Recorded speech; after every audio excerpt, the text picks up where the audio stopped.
Carol, come on through. Yeah. Hey, hi. Hi. Oh, there you go. Hi. Hi. Hello, thank you. I'm so happy to be here today. Yesterday as well, but today finally on camera.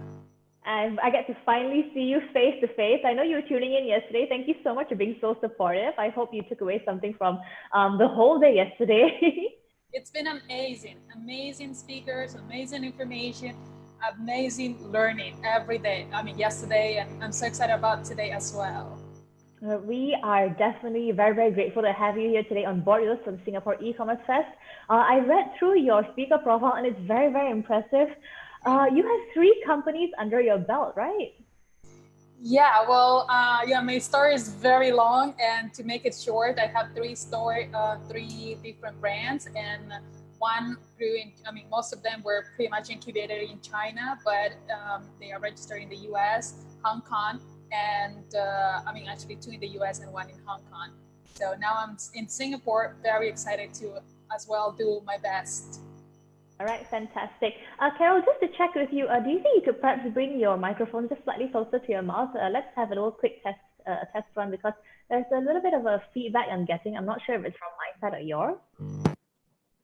How about now? Can you hear me now? Yeah, I think that's better because there was some buzzing just now. Is it working now? Yes, I think you sound a lot clearer. Guys, for those of you who are tuning in, let us know if this works for you because I think just now there was some buzzing and I think this works better. I see. All right. Okay, so Carol, whenever you're ready, you've got 45 minutes. I'm going to assist you with your Q&A later on. Go ahead and set up your screen and I'll be back to help you. So whenever you're ready. Thank you. All right, let me see how I can share this. Okay, how can I share? Whoopsie. Sorry about this. Okay, how can I share my screen? Okay. All right, there you go. Cool. Well, yeah, there I am. Yay. Okay, so happy Thursday, e-commerce fest. I'm so excited to be here with you. How does Thursday feel like? It's almost Friday, not yet there, but I'm so excited to be here, and I bet everybody's like learning a lot.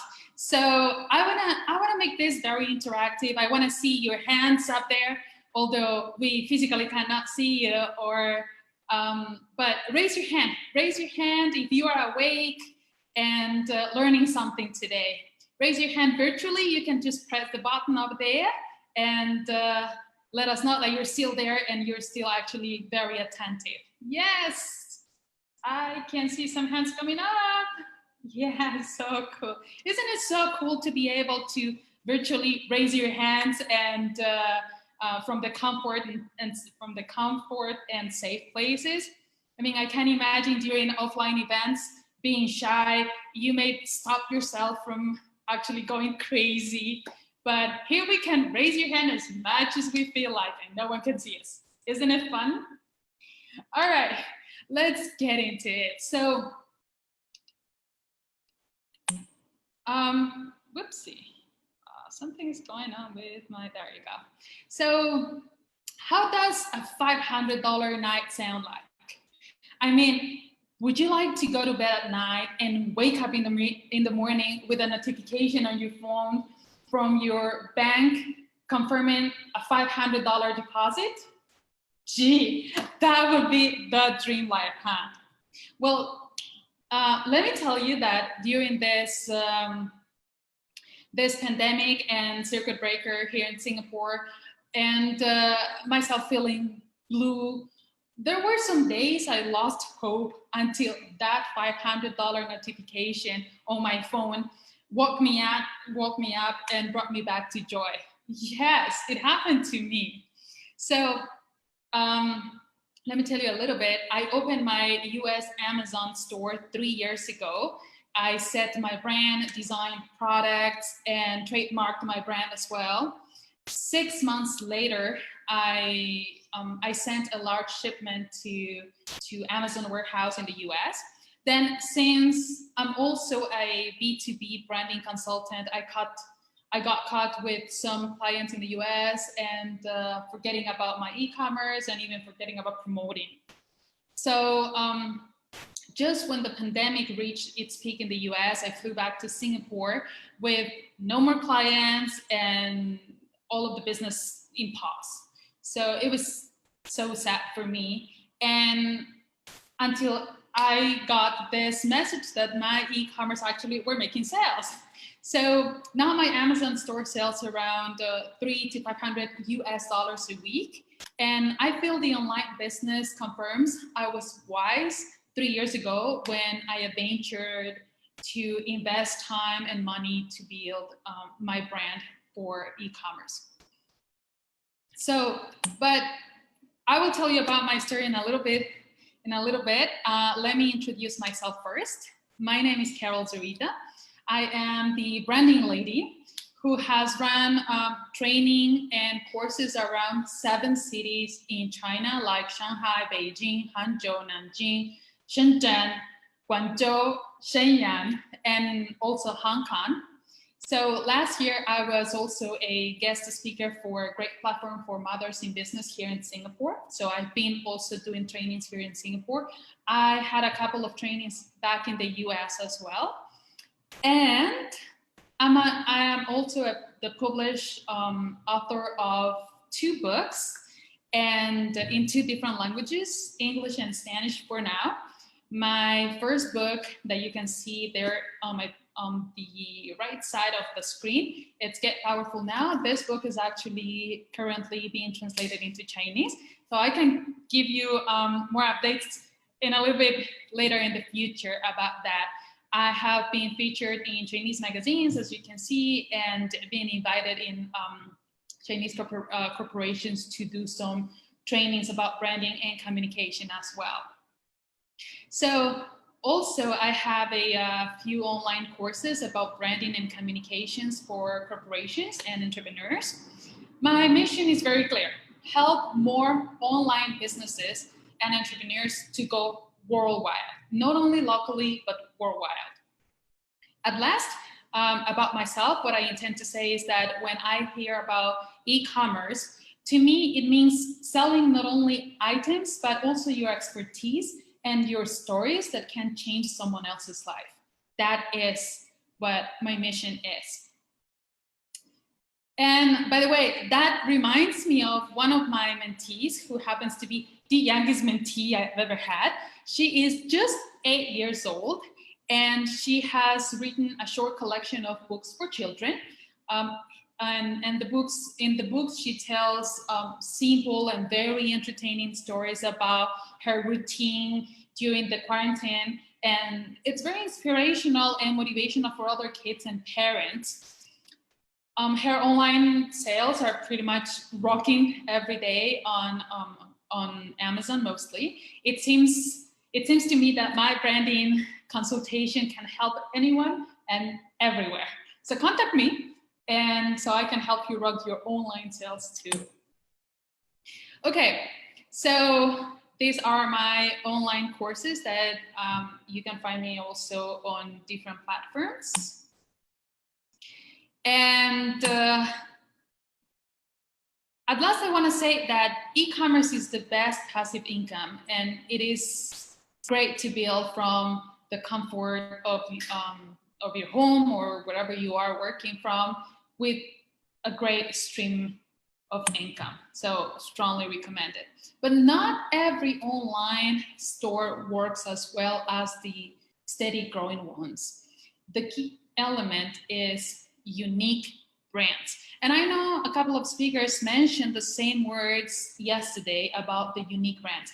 I intend to help you today with 8 success branding tips to grow your online sales. And these are tips that I have practiced myself, and I have practiced with my mentees and my clients as well.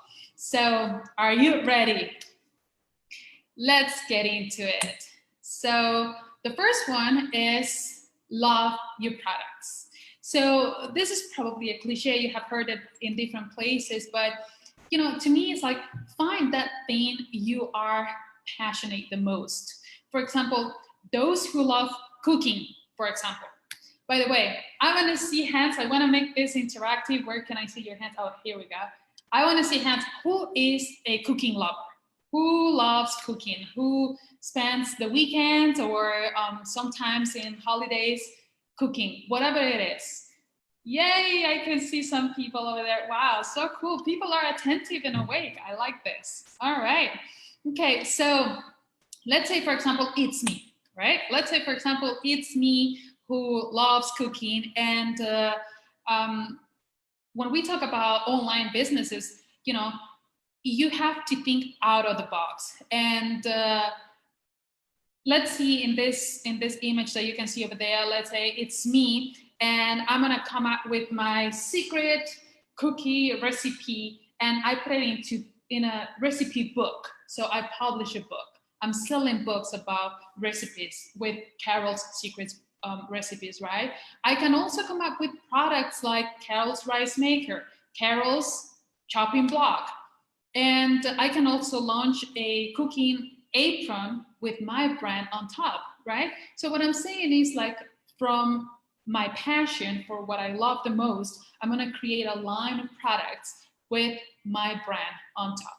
So the fact you have a brand behind your line of products, in your customer's mind, trust is growing and loyalty emerges as well, right? So another example, if you are good with kids, then put together content and online courses for parents about how to support kids in different areas, and write ebooks, full books about the same methods, and sell them online. There's always someone in need for your stories or your expertise. But don't forget, always under your brand, right?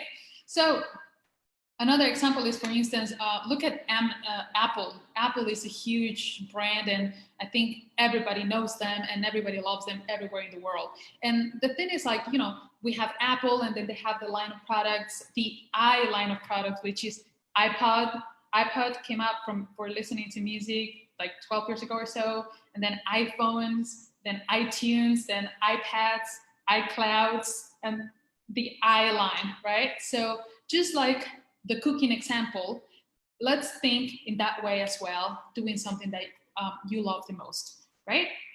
So to me, branding is well connected to the care and the positivism that you transfer through your product to your final customer.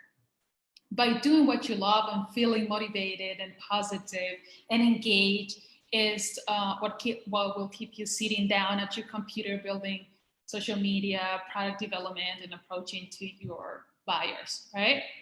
So moving on to the second tip of successful online sales. And by the way, also speaking about buyers, the number 2 key to success is thinking big.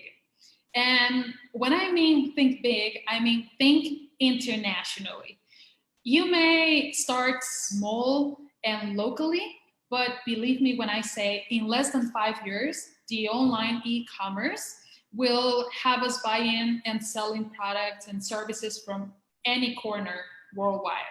And I am sure you may want to be one step ahead of everyone else. So I challenge you to demolish borders and geographical limitations. The online business helps you sell worldwide at any time and anywhere. Like my story, since I have e-stores for the US market, for China market, and Southeast Asia, I am making money 24/7, because while I don't sell my online courses in Asia at night, I'm selling them in the US because it's daytime, and vice versa. So the circle goes on and on and on and on, right?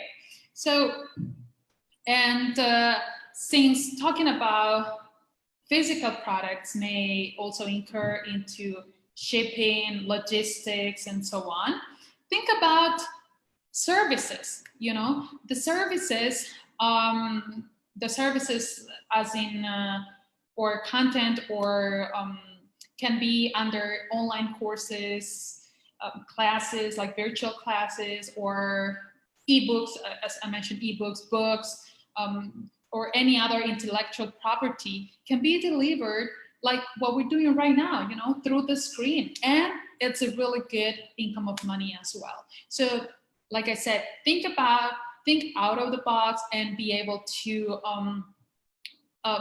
make a little mix of products like physical items with some services, or along with services that are combined together, and you're pretty much selling them online. So like I said, the second key to success online is think big, right?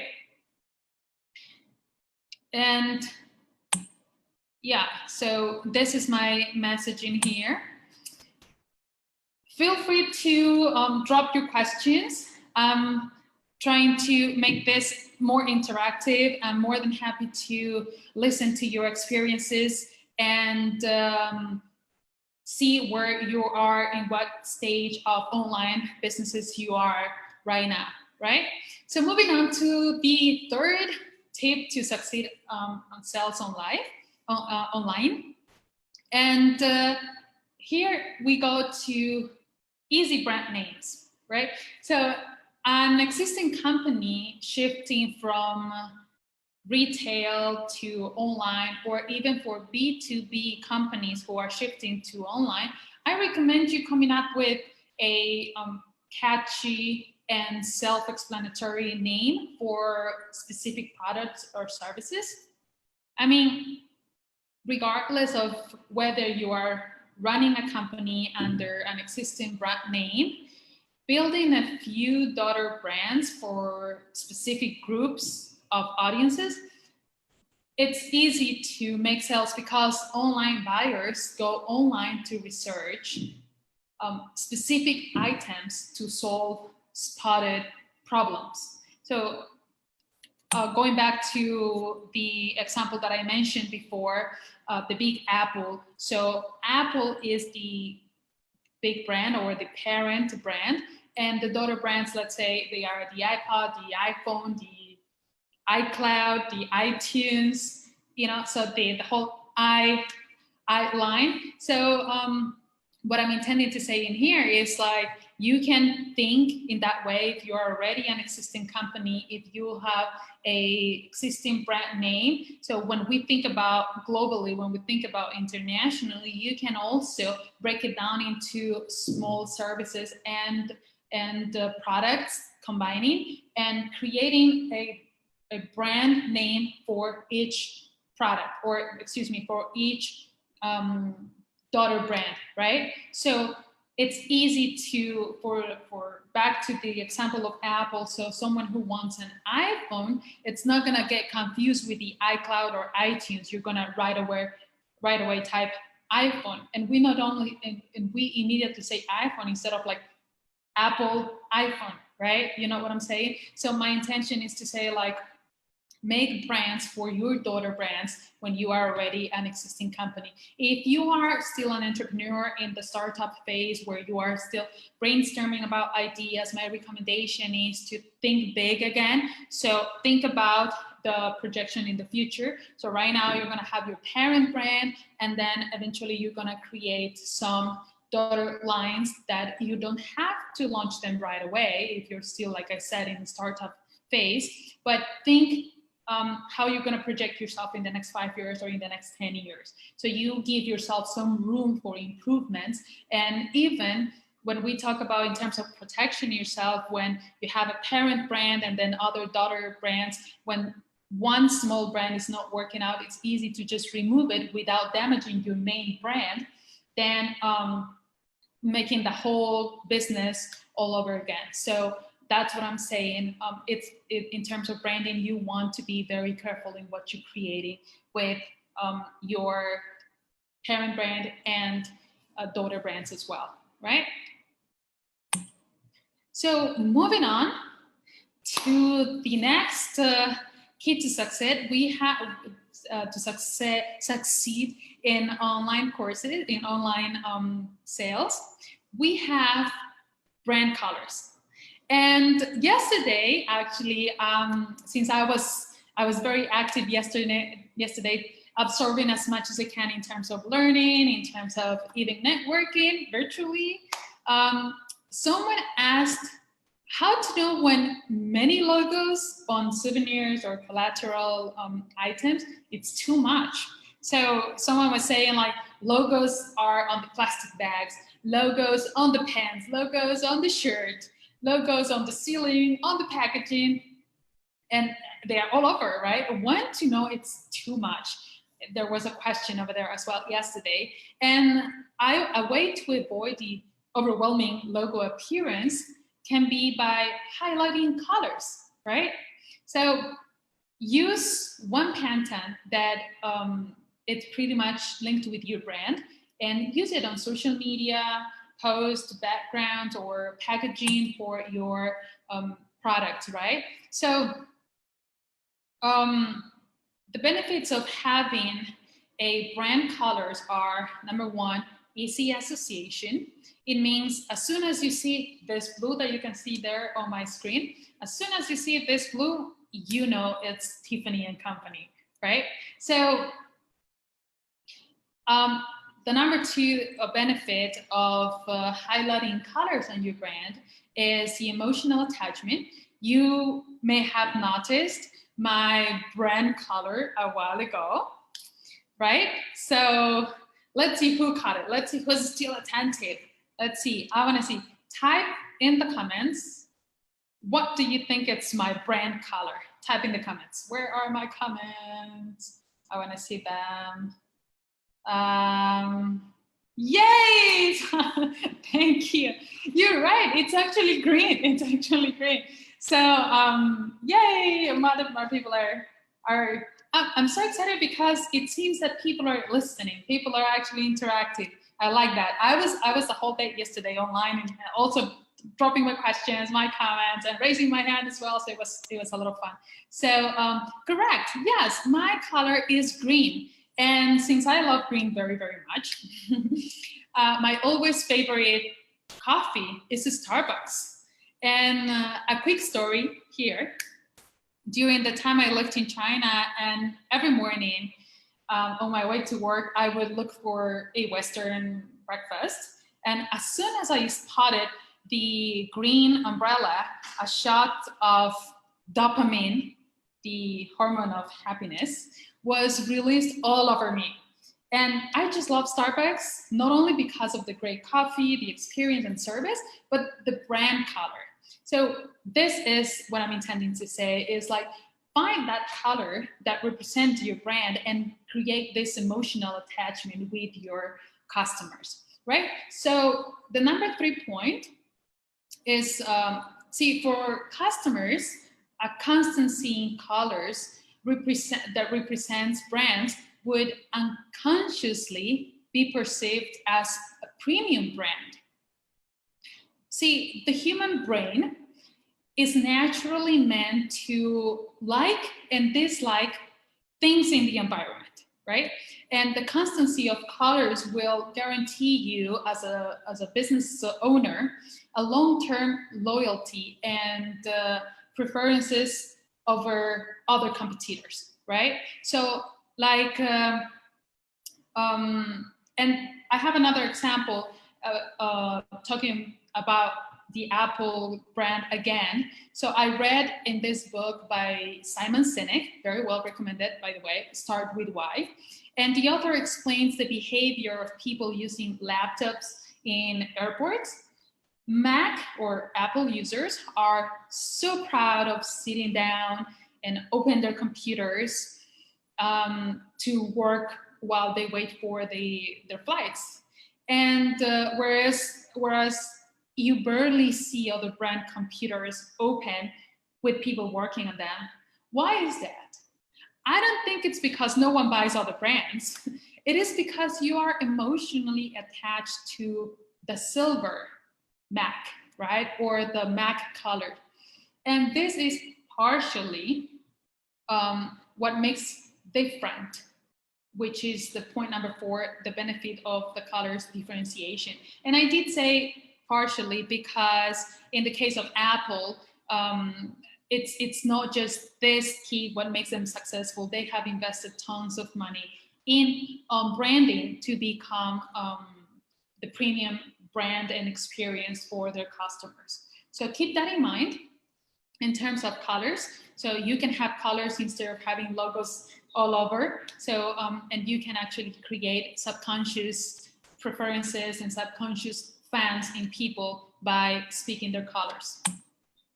Okay, so moving on to the next key to succeed online. I want to introduce the rule of 7.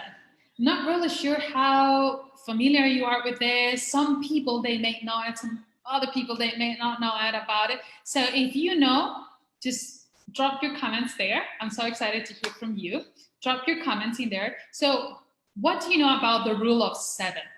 So there are actually tons of comments in terms of like pros and cons and if it is true or not. However, so what I want to say is like what the rule of 7 is content, souvenirs, books, videos, and constant appearances help your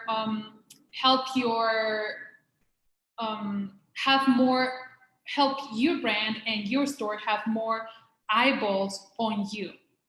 And data keeps showing that people need to see your brand at least 7 times. Not only see, but also interact with your brand at least 7 times before they actually pull the trigger to purchase from your online stores.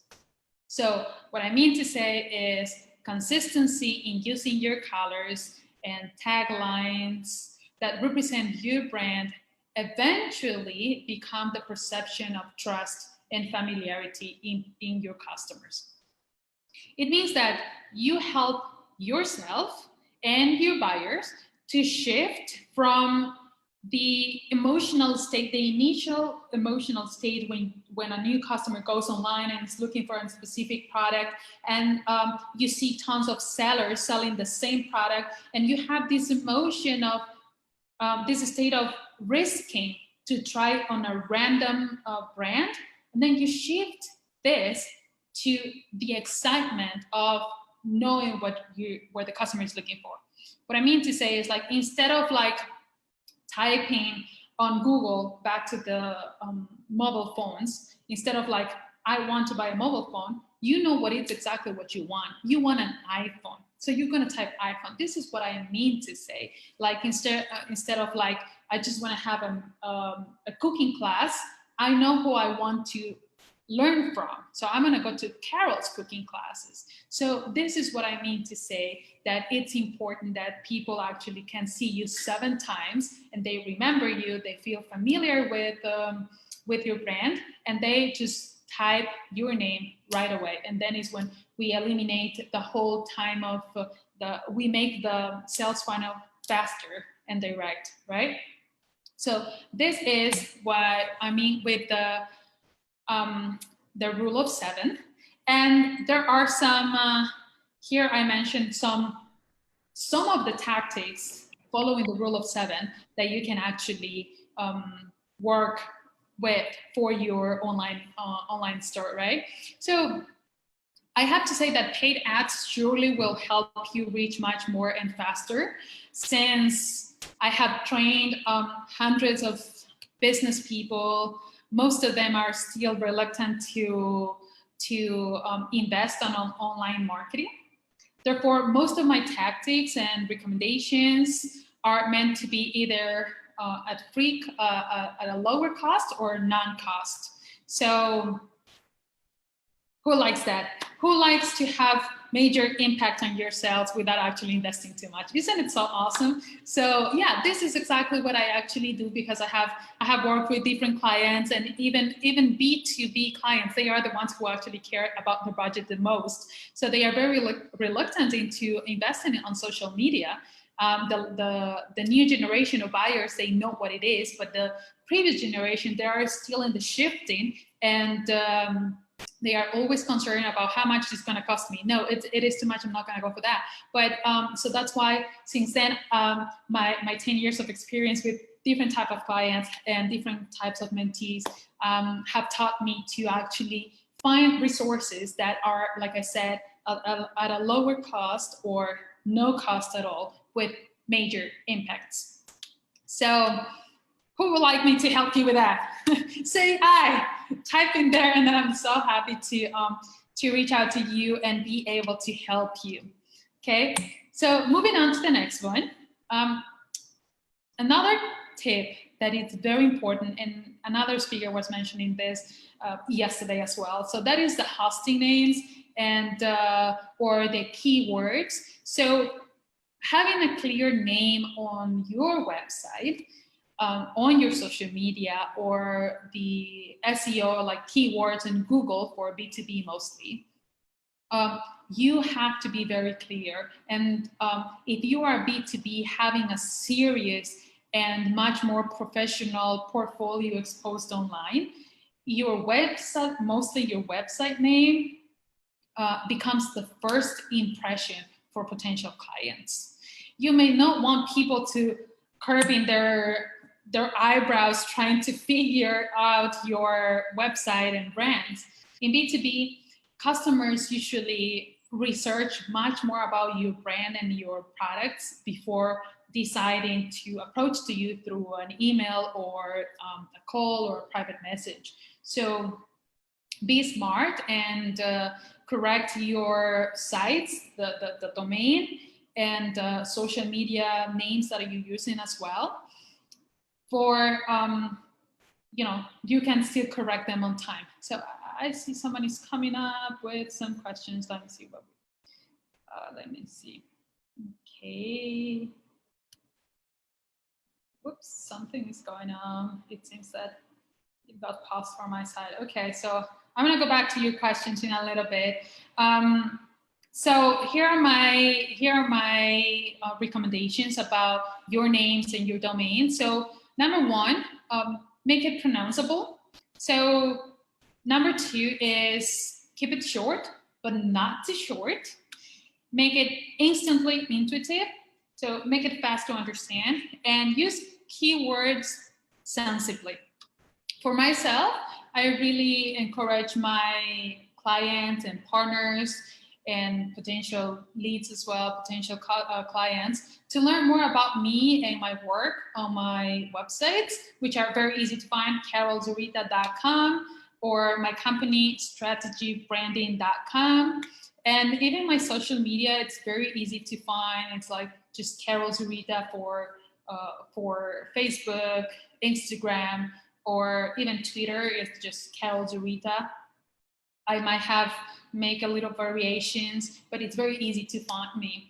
And now here are some of the things.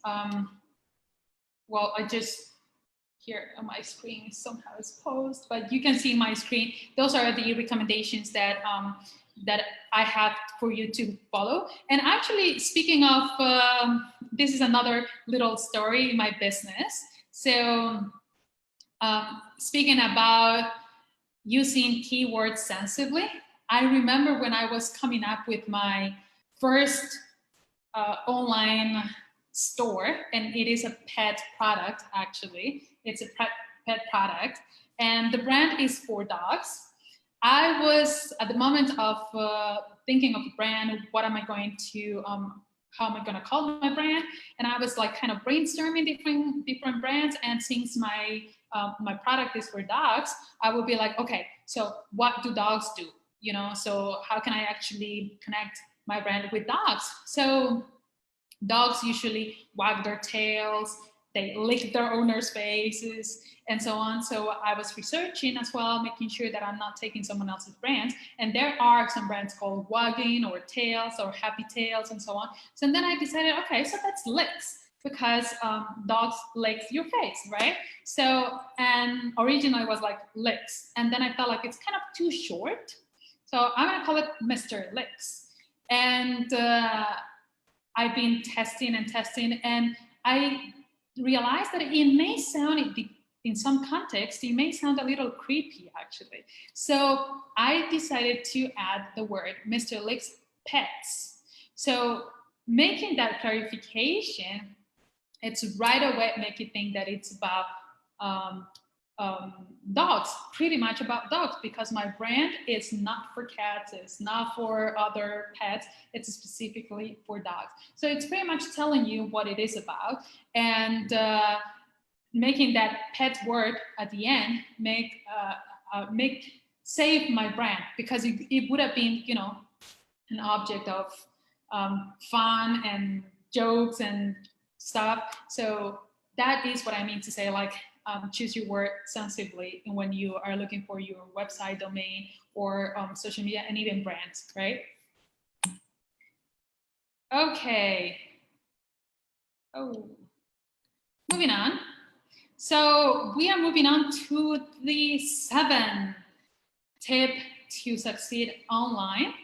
And the next one is think big, start small. I already talked about thinking big before, and now I'm adding the start to small. So following the same concept that I mentioned before, I would say that speaking to your ideal customer now, locally, with the projection of internationally, but now you've got to start small, right? So who is your local followers? Who are your local buyers, right? So speak to your ideal audience, and how to do it is like spot small group of people who truly like your brand and products, grow rapport, and strengthen your tribe. Only then you are free to expand in different new areas. Just yesterday, someone dropped a comment as well about the cup brand that Chloe, one of the speakers, was talking about. The person mentioned how easy it is for some people or some buyers to just, you know, search for your branded cup in this case, and then just, you know, find other smaller online sellers with similar product or even the copy of your product for lower price, right?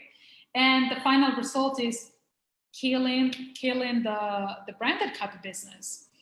To be fair, it is a story that happens everywhere and every time. The key to start with the key is to start within a group of people who truly has an emotional attachment to your brand, thanks to your rewards, thanks to your quality, colors, emotional rewards. I said that already. Good customer service as well, and reach out to them, fit them, strengthen your tribe, and make them love you, right? So when you reach the point where you can have fans leaving you 5-star ratings on your online stores, and leaving you positive feedbacks on your social media, so that creates loyalty and trust, right? So some simple ways of doing this, it's to print little postcards.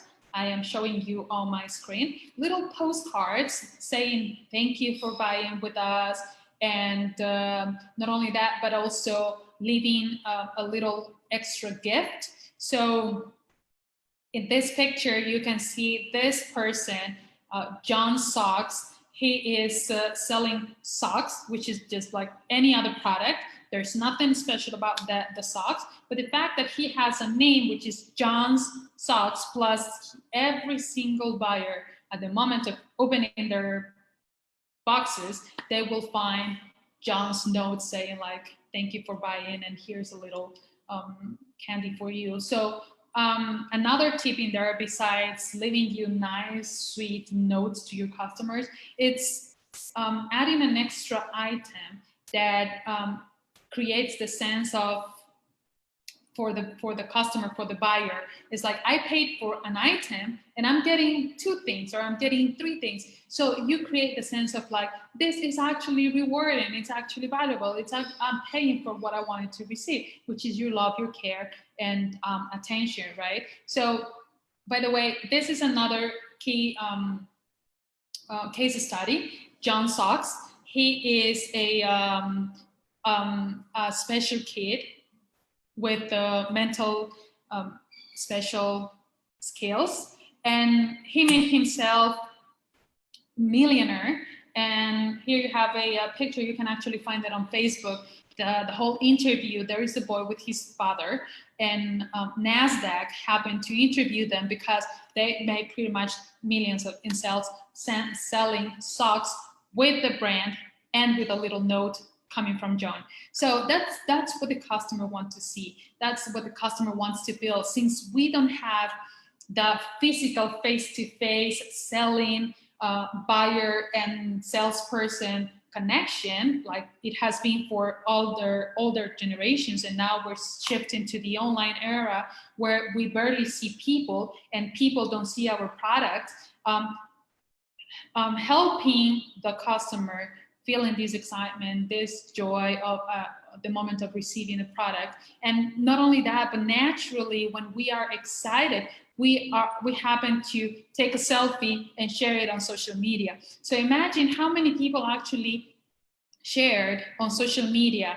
these pictures of John Socks with his notes on and candies on them, right? So that is what pulled the trigger in other buyers to buy only from John, although they are same product, socks here, XYZ socks, Chinese socks, whatever, black socks, white socks coming from China, coming from any other place. Just the fact that he added this little note makes John's socks special.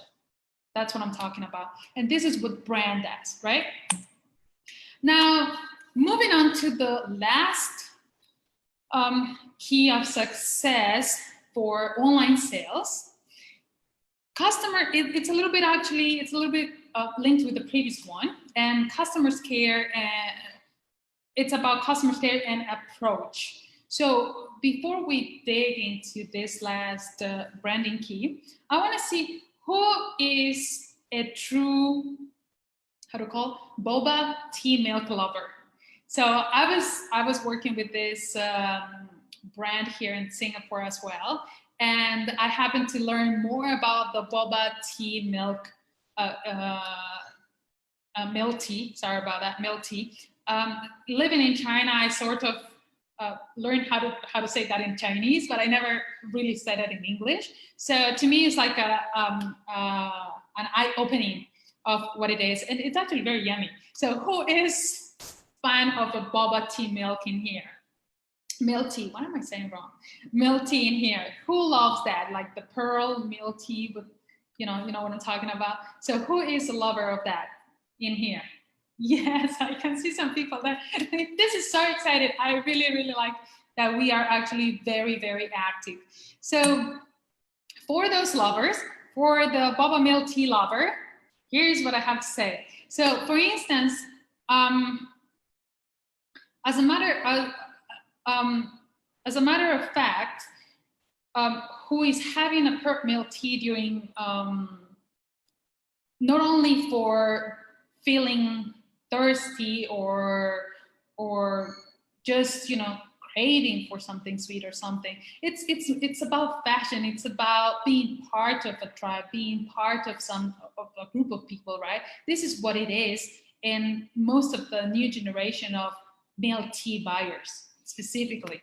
So see, as you can see in the pictures that I have in here, the tactic to succeed in here is when we talk about customers care, we not only need to just solve their problems when after their purchase they have probably manufacturer problems or color problem or mixed misunderstandings in terms of sending and so on. So it's when we talk about customer service, it's not about just solving their problems. It's also understanding and the communication that you have to solve those problems and to satisfy their needs and to make them feel accepted, to make them feel part of the tribe, right? So the new generation of customers wants to speak up to the world, their passions, their likes, and just like the picture over there, the girl with the shirt, on with a picture of the bubble milk tea. It's just a shirt, but the fact that she feels like everybody needs to know what she likes, that is what the new consumer wants to do, wants to experience. So when you are an online seller, allowing them to speak up their passion, it's pretty much a free advertisement for you. So what I'm saying is, just like Daniel mentioned yesterday, another speaker in the morning, just like Daniel mentioned yesterday. By the way, Daniel, I'm pushing your brand right now, see? So maybe you want me in your sales team. Just like those gifts with logos that he was mentioning yesterday. So this is what people want to see, like the case of the John socks as well. So you can have, like, for instance, you are selling, let's say, cooking products like rice makers or blenders under your brand. You want people not only to buy your products just because they need something in the kitchen, but you want them to feel, you want them to scream to the world what they use at home. So you may want to add little gifts with your logos or slogans, like a shirt or like phone cases, something useful, just like Daniel mentioned yesterday during his speech in the morning. Yeah, we want to give them wearable and usable gifts. So very fun gifts that they are not afraid or ashamed to wear it. Just like the girl in the picture with the shirt, just like the phone cases as well. So that's what I'm talking about. It's like we're talking about a brand of bubble milk tea. So that is the main product, and how can you reward your customers to be part of your brand tribe, right? So these are my keys to succeed on online sales. And now I really want to, before I move on to the questions, I'm actually finishing a little bit ahead of time, and I did it purposely so I can collect some questions and we can make it a little more interactive. I can have like a virtual conversation with you in the, on the chat. So, but before I move on to that, I really want to conclude that I want to leave you the message of branding is purely perceived with emotions. There are tons of fish in the ocean. We always hear that thing, there are tons of fish in the ocean. But the way you make people feel about your brand, it's what makes you succeed. So that is what makes people remember you. So make them feel wanted, make them feel being part of a tribe, and they will remember your brand instantly and faster than your competitors. And finally, these are my contacts. And like I said again, my name is Carol Zurita. I am here to help you boost your brand and grow your sales. Contact me anytime. All right, guys, let's give her a virtual round of applause. Thank you, Carol. That was so fun to listen to. We have time for 1 or 2 questions. So guys, if you would like to know a little bit more about what she has talked about, go right ahead and leave your questions in the Q&A box now. We've got one here. This one comes from Desmond. So Desmond would like to know, out of all your strategies, if you had to choose, which 3 would be the most important to focus on? Say that again, please. Which what? Out of all your strategies, if you had to choose, which 3 would be the most important to focus on? Wow, that's a very interesting question, actually, because to be fair, when we talk about branding and communication, they are pretty much connected. Like it's a synergy; they need each other. So it's very hard to just choose one by one. And in terms of, like, I would say, in terms of like what you're expecting, what your goals are, in terms of like how much sales I want to make it in what period of time, then if you're giving yourself a year or a couple of years, and probably you will be able to pick 2 or 3 tactics now. But if you want immediate results, you may want to actually apply not only these 8 tactics, but even more tactics, because depends on the goals and depends on the time frame that you're giving yourself to achieve those goals. So it's very hard to actually tell you the three most powerful, I guess. Correct, because they're all actually interlinked. Like, I'm actually surprised you remember my question from yesterday about the over branding with the logos, because that happens so often. And I didn't think that I would get the answer today just listening to your presentation, that you can actually replace that with, colors, the play of colors, and by evoking emotion from that. So I thought that was a very good point as well. And speaking of colors, I was just going to give them a little bit more time to type in the questions if they have any. You mentioned that green was your favorite, and I'm just going to ask you why. Well, green, it's very meaningful in terms of different countries and different cultures. Like I said, I have international culture, international brands, and green in some cases, like internationally or globally, you have the traffic light. So the red one stops you, the yellow one warns you, and the green is to go. So to me, that is what it means, is like to go, it's freedom, it's go get it, right? So that's one of the meanings, and that's why my brand has always been, and also the other brands that I have, they always have a little thing of green in there, they have to have. I think that's absolutely fantastic. I didn't think about it that way, because normally when we think of the color green, we would go, oh, it's the color of nature. But I think you've just given me like a different insight about that. So that was pretty cool. We've got a question from Dan. Now, Dan would like to know, the attention lifespan on digital era is very short. What do you recommend in short to design a good logo or banner and make it catchy towards the user? Okay, well, like I said earlier, in a couple of my points, it's important to actually first to study your community, who are you are directing to, and it's better to go small, narrow down the group of people that you want to target. And let's say, for instance, we're talking about women in their 24 to 30. So this is a very small group, and I'm talking about single women and who are still in the beginning of their careers, let's say, for instance. So I want to study, Facebook is the best tool to find the profile of people, and you will be able to see what they like the most. So based on that, brainstorm the things that they like the most, and from there, find the best logo and the best name that pretty much communicates what they want to see, what they want to talk about, what I'm talking about the audience, what the audience is usually talking about, what they like to do, and what they like to see. So that is my my recommendation to that question. All right, wonderful. And also, Dan, if you're wondering if you are looking for any apps that can help you with banner or logo design, Canva is always a good one. Carol, what other apps did you recommend? Wow.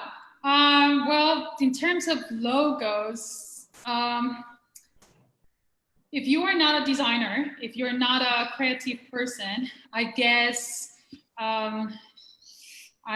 I do have a couple of apps. I just don't have them in mind, because honestly, I prefer to have a creative person in my team, because it's easier to design your own pictures on your own graphics based on what you want to communicate, other than just using a template.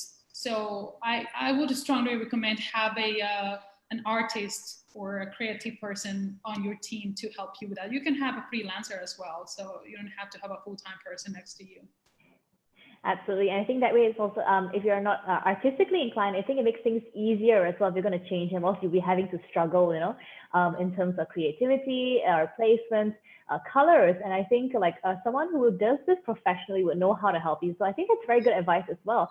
Let's do one more question. This one is from Peter. Now, Peter, his question is, you mentioned not too long and not too short brand name. How is it defined? Based on characters or syllables? All right. Well, in terms of syllables, you may want to have, I would say, up to 3 syllables. And short, if you're talking about one big word. Otherwise, I was talking about my brand, Mr. Lick's Pets. So we're talking about 3 words, but they are pretty much short words, right? So you want to make catchy, and depends on what you're communicating. Like I said, depends on if it is coffee, you may want to have like, for instance, Starbucks is so hard. Well, obviously Starbucks is a company that it's been established for years now internationally. So, but what I'm saying is like, you may not find it Starbucks coffee, but it's just a Starbucks. If you're a coffee company, let's say, for instance, you may want to have just the name, short name, and coffee next to you, because if people don't know you, that you are a coffee company, you want to have like that name with coffee, and that's it, or something easy. And depends on the, like I said, depends on the industry, depends on the company. But I would say, like, in terms of syllables, let's make it 3, or if you want to make wordings, let's make the same two words up to 3 words if they are small word syllable as well. Okay. All right, Carol, I'm going to have to end our session here. We've actually gone over about 10 minutes, but that's okay because we have one more speaker to go. And I'd like to thank you so much for joining us here. Once again, feel free to stay on and join us for our last speaker. I think you did a phenomenal job. And I look forward to seeing you again. It was so nice, finally talking to you face to face, virtually, of course. But yes, thank you so much. And I'll see you around. Thank you so much. Have a beautiful day, everyone. All right, you too. Bye. Exabytes. Grow your business online.